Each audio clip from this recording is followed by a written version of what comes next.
নমস্কার বন্ধুরা, তোমরা ব্রোকলি সিজনে ব্রোকলি দিয়ে কি খাও?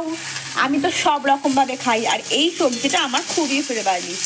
তাই আমি আজকে কি বানিয়ে নেব, তোমার সাথে থাকো আর দেখতে থাকো। বাবা, তোমাদের দেখাতে দেখাতে আমার কড়াই নড়ে যাচ্ছে। এর মধ্যেই দিয়ে দিলাম কিছু মশলা, হলুদ, নুন, লঙ্কা, জিরের গুঁড়ো, ধনের গুঁড়ো, মানে এগুলো ভেজে যেটা রাখি আর কি, যে মশলাটা বানাই। একটু স্লাইট চিনি দিয়ে দিয়েছি, জল। আজকে না হলুদ আমার ঘরে বারণ, তো হলুদ কম হয়েছে, তার জন্য একটু ফ্যাকাশে ফ্যাকাশে লাগবে। বলে মশলাপাতি কিন্তু কিছু কম পড়েনি। অ্যাড করে দিলাম ডিম। ব্যাস, ডিম দিয়ে একটু নাড়িয়ে চাড়িয়ে ঢেকে রেডি করে নেব। শীতকালে সবজি দিয়ে এরকম ডিম কষা খেতে হেভি লাগে আমার। যাই হোক,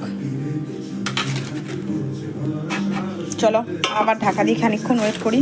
রান্না আমার কমপ্লিট। দেখো, বললাম না হলুদের জন্য পুরো ফাঁকাটা হয়েছে, কিন্তু বিশ্বাস করো স্বাদ খুব ভালো হয়েছে, খুব ভালো হয়েছে।